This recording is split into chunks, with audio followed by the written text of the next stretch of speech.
दादरमध्ये राहिला आहे आणि क्रिकेट चा किडा नाही असा अभावानेच कोणी सापडतो. आमच्या गल्लीमध्ये विनोद कांबळी टेस्ट क्रिकेट खेळायला लागला होता. तेव्हा तो आमच्या गल्लीत क्रिकेट खेळताना मी त्याला बघितलेलं आहे. वेस्ट इंडिज बरोबरची मॅच होती मला वाटतं. तर कोणीतरी गल्लीतल्याच आमच्यापैकी पोराने विचारलं की चल ना खेळ ना आणखीन एक मॅच. तो म्हणला काय वेस्ट इंडिज बरोबर तू खेळणार? लक्ष्मण शिवरामकृष्णांनी काढलेल्या इंग्लंड विरुद्ध 6 विकेट त्याही मी बघितलेल्या आहेत. आणि मला आठवत नाही, मला वाटतं इंग्लंड ती मॅच ती ड्रॉ झाली मॅच, पण शेवटचा बॉल ॲलन लॅमने टाकला होता आणि तो बाउंड्रीपासून पळत आला आणि त्याने तो बॉल टाकला.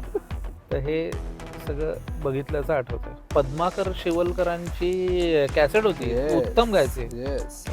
हा मांजरेकर उत्तम गातो. विराट कोहलीचं मी परवा गाणं ऐकलं, तो पण उत्तम गातो. त्यामुळे म्युझिक आणि क्रिकेट मध्ये खूप साम्य.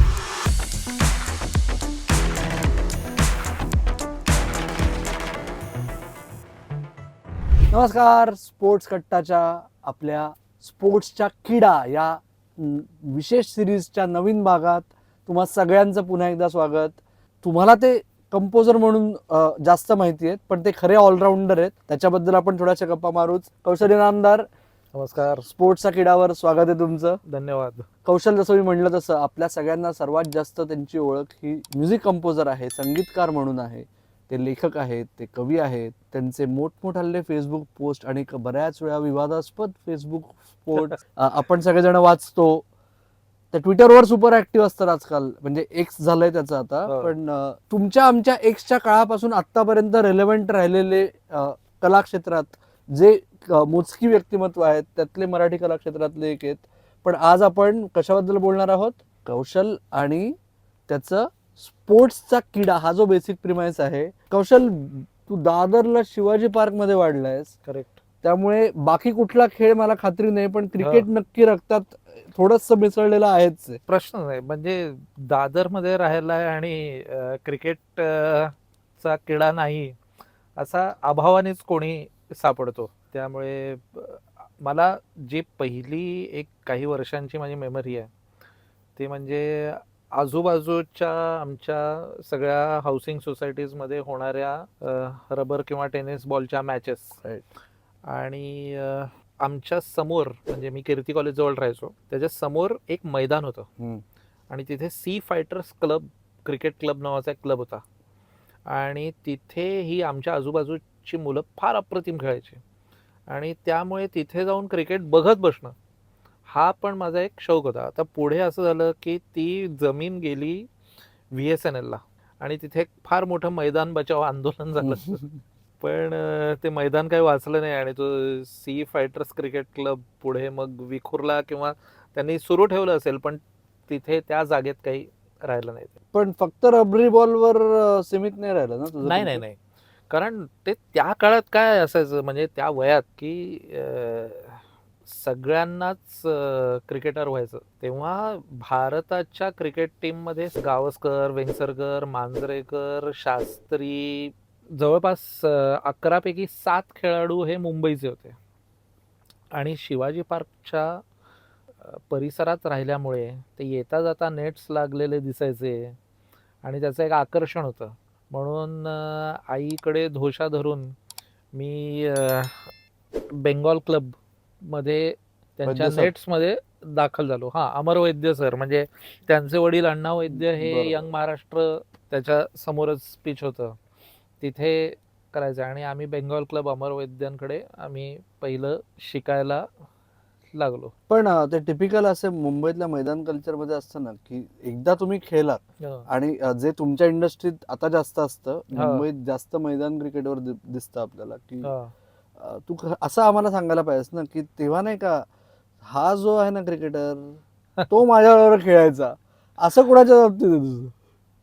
आता विलास गोडबोलेत, त्यांचा मुलगा मला वाटतं केदार, तो आमच्या बरोबर, मला वाटतं तो यंग महाराष्ट्रासाठी खेळायचा का बेंगॉल क्लब मला आता आठवत नाहीये, पण तो पण मी बघायचो की हे सगळे तिथे असायचे. प्रवीण आमरे आम्हाला दिसायचा, जतीन परांजपे, मनोज जोगळेकर येस. खेळत होता तेव्हा. मला वाटतं तो यंग महाराष्ट्राच्या नेट्समध्ये हम्म. होता. मग आचरेकर सरांचे नेट्स दिसायचे. बरोबर. मी आमच्या गल्लीमध्ये विनोद कांबळे टेस्ट क्रिकेट खेळायला लागला होता, तेव्हा तो आमच्या गल्लीत क्रिकेट खेळताना मी त्याला बघितलेलं आहे रबर बॉल बरोबर. आणि तेव्हा कोणीतरी त्याला वेस्ट इंडिज बरोबरची मॅच होती मला वाटतं, तर कोणीतरी गल्लीतल्याच आमच्यापैकी पोरांनी विचारलं की चल ना खेळ ना आणखीन एक मॅच.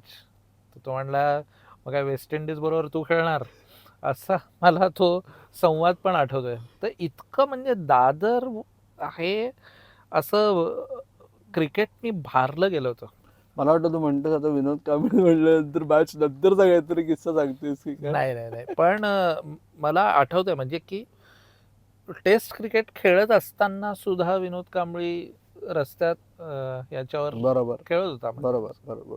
तर त्या काळात, हो आणि त्या काळात जेन्युइनली व्हायचं. आजच्या काळात जे घडवून आणलं जातं. बरोबर. हा ते रील्स बिल्स नव्हते तेव्हा.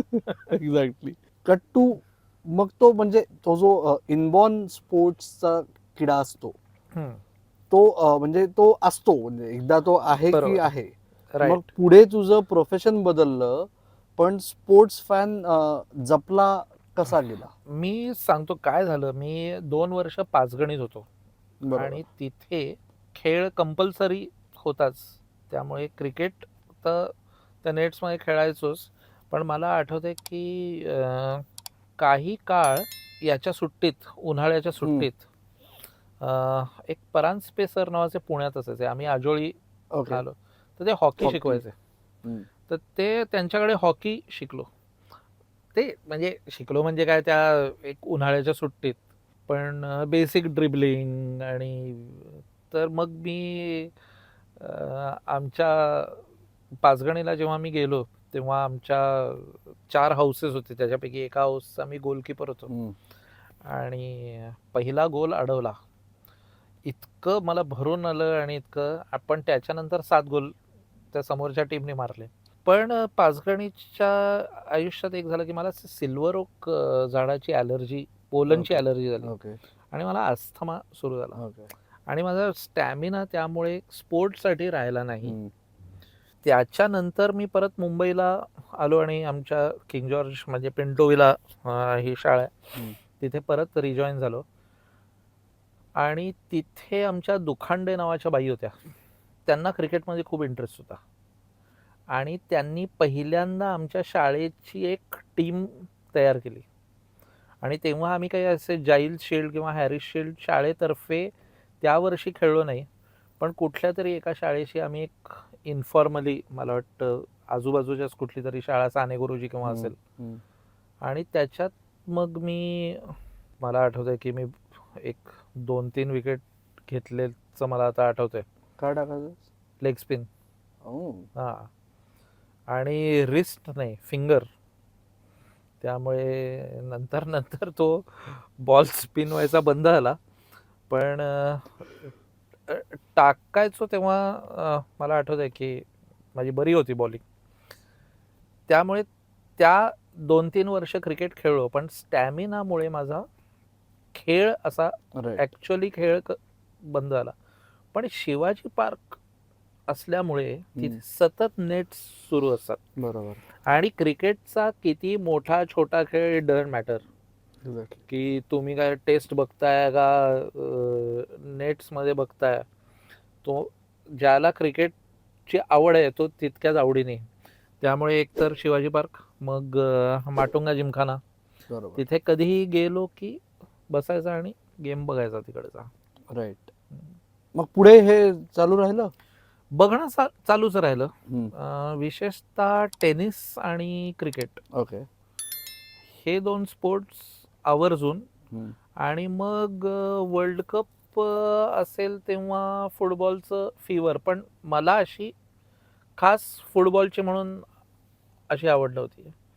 पण मॅराडोना, मॅथ्यूज हे सगळे जेव्हा खेळत होते तेव्हा ते फुटबॉलचा आणि वर्ल्ड कप तो आला की त्याचे एक ज्वर चढतो राईट. तसा होता. पण टेनिस रेग्युलरली, ओके. टेनिस बऱ्यापैकी फॉलो करायचो. टेनिसची पिढी कोणाची आहे तुझी? म्हणजे बोर्ग मॅकॅन्ट्रो, ओके. आता त्यांच्यावर सिनेमा आलाय तो बघायचा. Yes yes.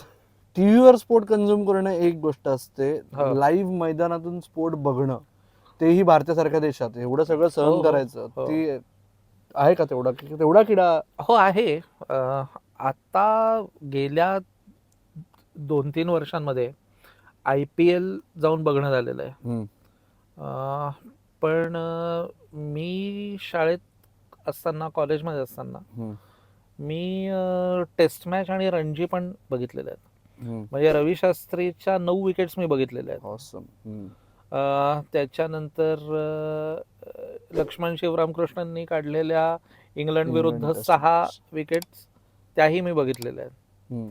आणि मला आठवत नाही, मला वाटतं इंग्लंड ती मॅच ती ड्रॉ झाली मॅच. हम्म. पण शेवटचा बॉल ॲलन लॅमने टाकला होता आणि तो बाउंड्रीपासून पळत आला आणि त्याने तो बॉल टाकला.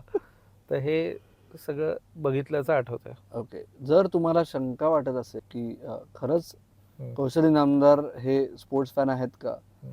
तर आज त्यांनी ते पुन्हा एकदा सिद्ध केलेलं आहे की ते काढीव स्पोर्ट्स फॅन नाही आहेत, ते खरे स्पोर्ट्स फॅन आहेत. तुमच्यापैकी जर कोणी आत्ता हे त्यांच्यापेक्षा किंवा त्यांच्यापेक्षा थोडे लहान किंवा मोठे असतील तर तुम्हाला हे नक्की आठवेल की ते ॲलन लॅम लांब हो. पळून येऊन त्यांनी हो, तो हो. बॉल असा जेंटली टाकला. अगदी टाकला होता.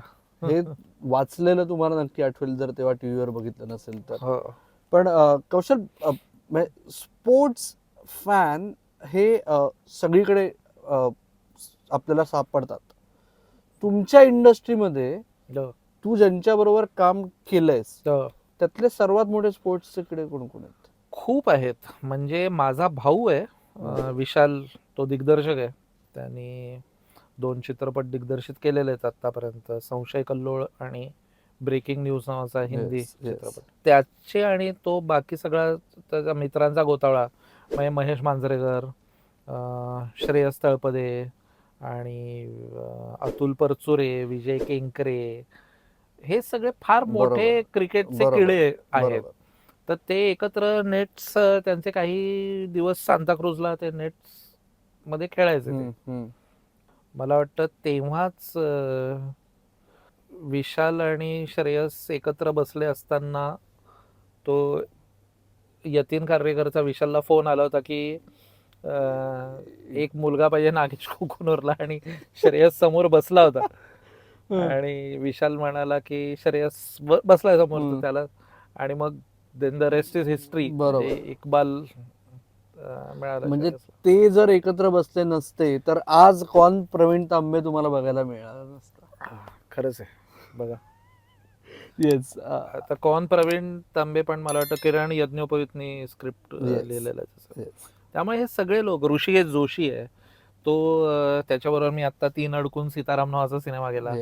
आणि तो फिजिकल ट्रेनरच होता, म्हणजे सर्टिफाईड फिजिकल ट्रेनर आहे तो. आणि त्याला पण खूप आवड आहे. किंवा आमचा संगीतकार मित्र सलील कुलकर्णी, तर आमचे बरेच असे व्हॉट्सॲपचे ग्रुप असतात आणि मग ते खूप चर्चा करतात. मी इतका त्या चर्चांमध्ये नसतो, पण आमच्या क्षेत्रात खूप लोकांना आवड आहे. ओके. उपप्रश्न, यातले आता तू जी नावं घेतलीस हो, त्यातले पुढच्या स्पोर्ट्सच्या किड्यासाठी तू कोणाकोणापर्यंत आम्हाला पोहोचवणार आहेस? या सगळ्या लोकांपर्यंत मी आनंदाने पोचवेन, कारण माझ्यापेक्षा सुद्धा जास्त बोलू शकणारे कदाचित तेच लोक आहेत. म्हणजे ऋषिकेश जोशी आणि सलीलचं तर मी आत्ता लगेच एन्डॉर्स करू शकतो नाव. राईट. तुम्हाला कळलं आता की कौशल नंतर स्पोर्ट्सच्या किड्यावर लवकरच कोण आपल्याला कोण येणार आहे. दिसणार आहे. राईट. कमिंग बॅक टू तुझा स्पोर्ट्सचा फॅन, हो. एक मी तुला सांगतो, म्हणजे आज मी इतक्या नशिबाने क्रिकेटर्स विशेषतः एवढ्या जवळून बघू शकलोय. काही म्युझिक हा त्यांचा अविभाज्य घटक आहे, जसा जसा तुमच्या आमच्या आयुष्याचा आहे राईट. तसा स्पोर्ट्स पर्सनचाही असतो. कारण काय, एका लेवलला त्यांना जेव्हा स्विच ऑफ व्हायचं असतं किंवा त्यांना त्यांच्या झोनमध्ये राहायचं असतं तर म्युझिक हा त्यांच्याकडे एक ऑटोमॅटिक चॉईस असतो. येस. त्याच्यामुळे स्पोर्ट्स पर्सन्स चान्स मिळाला की एस्पेशली तुमच्या पिढीतले, हो, त्या हो, काळातले, हो. की ते त्यांना जर ऑप्शन दिला की फिल्म बघायची का एखाद्या गाण्याचा कार्यक्रम जाऊन बघायचा, तर ते गाण्याचा कार्यक्रम आवर्जून उपस्थित राहायचे. अगदी अगदी. तर तुमच्या कार्यक्रमाला कोणी कोणी उपस्थिती लावलेली आठवते मला तुम्हाला? आठवतंय अजित वाडेकर आले होते. मला वाटतं नक्षत्रांचे देणे मी जे मंगेश पाडगावकरांचं ओके. किंवा शांताबाई शेळक्यांचं जेव्हा केलं होतं, तर त्याला अजित वाडेकर उपस्थित होते. आणि त्याच्यानंतर मला आठवते की त्यांच्या पत्नी त्यांनी मला फोनही केला होता आणि कौतुक करून माझं एक कॅसेट पण त्यांनी माझ्याकडनं मागवली होती.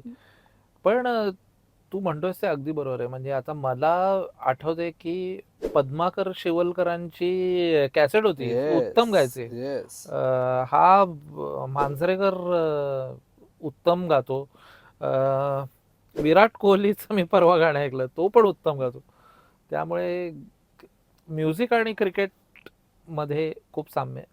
संजय मांजरेकरांनी आपल्याला ओपन ऑफर आहे. हा, त्यांच्या ज्या आपल्या स्पोर्ट्स कट्टावरच्या गप्पा आहेत त्याच्यात हा, त्यांना म्हणलं होतं हा. की पुढच्या अॅनिव्हर्सरीच्या आधी तुम्ही टायटल सॉन्ग रेकॉर्ड कराल का? ते म्हणले डिपेंड्स, कोण हा. लिहितंय, कोण कंपोज करतंय. तर आता तुम्हाला हिंट देतोय, फक्त बघूया आपण मी आता काय. व्हॉलंटरी करतो आणि मी अरे तुरे हे आपुलकीने करतो. हे सगळे मोठे खेळाडू Yes. आहेत. पण आपल्यासाठी तो सचिन, तो गावस्कर, तो Right. मांजरेकर Right. काय ही जवळीक असते. प्रश्नच नाही. कमिंग बॅक टू जे आपण आधी म्हणलं की तुझे को ऍक्टर्स, तर असं कधी म्हणजे सहकलाकारांबरोबर जे विशेषतः फिल्म शूट्सवर जास्त होतं की हा. अरे मॅच क्रिटिकल चालली आहे, शॉट लावून रेडी आहे पण थोडं पुढे ढकलू, तसं हा. कधी तुला काही झालंय का काम करताना की स्पोर्ट्स मुळे रिस्केड्यूल करावं लागलंय किंवा पुढे ढकलावं लागलंय? नाही, रिस्केड्यूलचा प्रश्नच नसतो. कारण समजा कुठली क्रिटिकल मॅच असेल तर ती त्या दिवशी कोणी कामच नाही करत, ते थांबवतात. म्हणजे स्पोर्ट्सचा म्हणून मी एक सिनेमा केलेला आहे, हा, तो येलो. येलो. हम्म. आणि तेव्हा सुद्धा म्हणजे रितेश देशमुख त्याचा प्रोड्युसर होता आणि उत्तुंग ठाकूर. येस. पण रितेशनी प्रेझेंट केली होती फिल्म आणि आम्ही सगळे एकत्र त्याच्यातलं एक गाणं गायलो पण होतो, यू कॅन डू इट नावाचा. मला जो नेहमी असा एक स्पोर्ट्सचा जो अँथम होऊ शकेल असं वाटतं की अवधूत गायला होता ते. पण इथे जेन्युइन आवड असणारे लोक आहेत, त्यामुळे मग ते स्पोर्ट्सचं काही असेल तर त्या दिवशी शक्यतो म्हणजे आता क्रिकेटच्या वर्ल्ड कप क्रिकेटच्या फायनलला कोणीही रेकॉर्डिंग लावणार नाहीये. कारण हे सगळे असे फार कमी लोक आहेत, विशेषतः मराठीत असे काम करणारे की ज्यांना गाणं आवडतं आणि ज्यांना क्रिकेट आवडत नाही.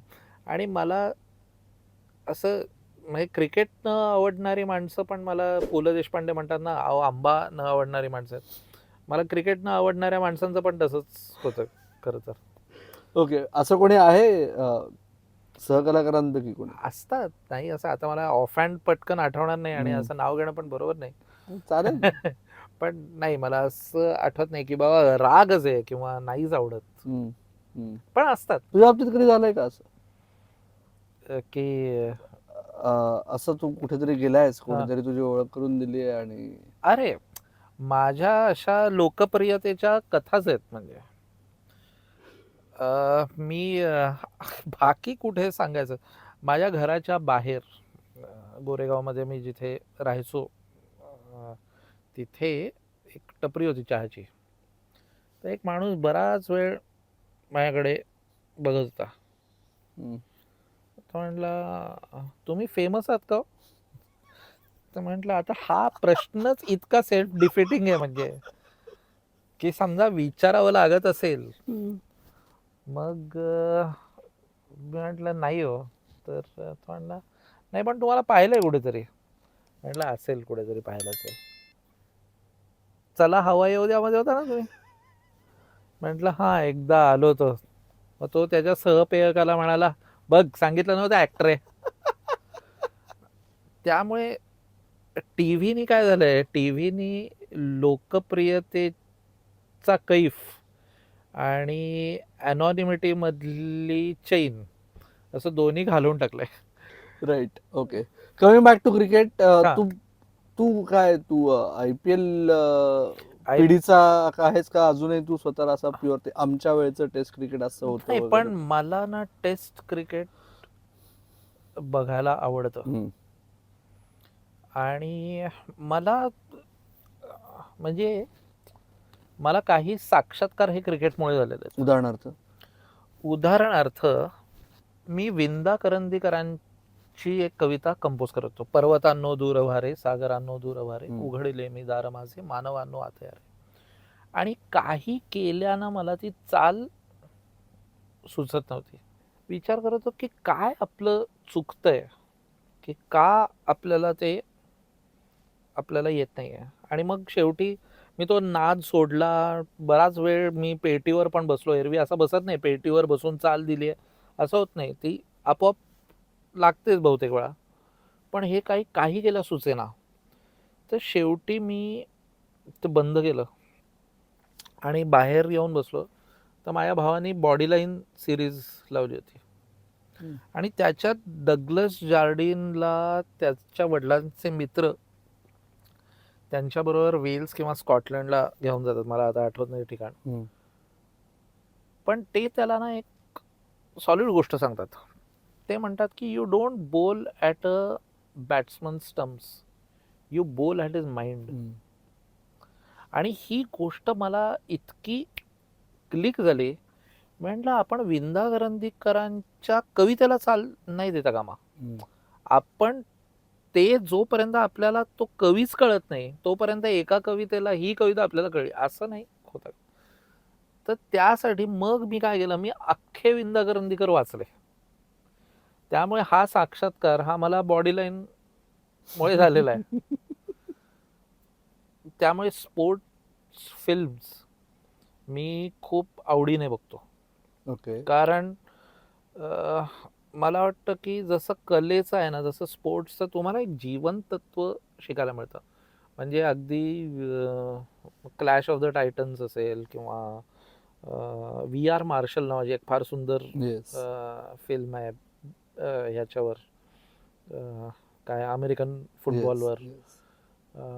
तर हे सगळे सिनेमे मला बघायला आवडतात. मग आपल्याकडे सुद्धा मग मध्ये खूप आले लगान नंतर. बरोबर. पण आपल्याकडे अजूनही ते जरा अजून फिल्मीकरण जास्त होतं. अजून मॅच्युरिटी यायची. पण मला असं वाटतं की म्हणजे तुम्ही आता स्पोर्ट्स फिल्म बघितलं तर Lagaan was a first serious sports film. Right. कारण त्याच्या अगोदर आलेले अव्वल नंबर स्पोर्ट फिल्म म्हणून बघायला गेलो आणि आपला पोपट झालेला आहे आपल्याला माहिती आहे. पण मग त्याच्यानंतर लगान, मग हळूहळू चक दे. तर तोपर्यंत जरा सिरियस, तरी अजून एक हे व्हायचंच आहे म्हणजे. राईट. तू जी स्पोर्ट्स फिल्म केलीस येलो, राईट, तेव्हा म्हणजे as an artist sports film करताना वेगळा विचार किंवा वेगळी तयारी आज सच करावी लागते? एक तर तुम्हाला एनर्जी समजून घ्यावी लागते. कारण स्पोर्ट्स फिल्मची एनर्जी खूप आहे. माझ्यावर आरोप होतो सतत की मी खूप लेडबॅक आहे, मी खूप शांत, माझ्या चाली पण संथ असतात. तर पण स्पोर्ट्स फिल्मला ती एनर्जी त्या गाण्यांमध्ये येणं, आणि आय एम रिअली ग्लॅड की मला म्हणजे महेश लिमयेने माझा विचार केला आणि बालगंधर्व, अजिंठा अशा 2 पूर्ण पिरियड फिल्म्स नंतर माझ्या वाट्याला तो सिनेमा आला. आणि मला आठवतंय की 6 महिने मी 2 गाणी करायला लावली. आणि या 6 महिन्यांमध्ये मी फक्त रॉक म्युझिक ऐकलं. कारण महेश लिमयेच्या मनात रॉक म्युझिक होतं. त्यामुळे जो म्हणजे कम्प्लीट त्याच्या अगोदरची 2 वर्ष माझ्या याच्यात जे नाट्यसंगीत, लोकसंगीत, मराठी भावसंगीत लागत होतं, ते अचानक माझ्या गाडीमध्ये इव्हॅनासॉन्स आणि कोल्ड प्ले वगैरे. त्यामुळे माझा मुलगा जाम खुश होता त्या काळात. ती एनर्जी तुम्हाला लागते. त्यामुळे त्याच्या येलोच्या बॅकग्राऊंडमध्ये सुद्धा आणि याच्यात सुद्धा. आणि ॲक्च्युली मला वाटतं गौरी गाडगीळ जिच्यावर तो सिनेमा होता तिच्याबरोबर इंटरॅक्ट करताना सुद्धा सगळ्या कलाकृती तुम्हाला कलाकार म्हणून थोड्या बदलत असतात. म्हणजे you grow as a an artist. पण काही कलाकृती असतात ज्या तुम्हाला माणूस म्हणून बदलतात.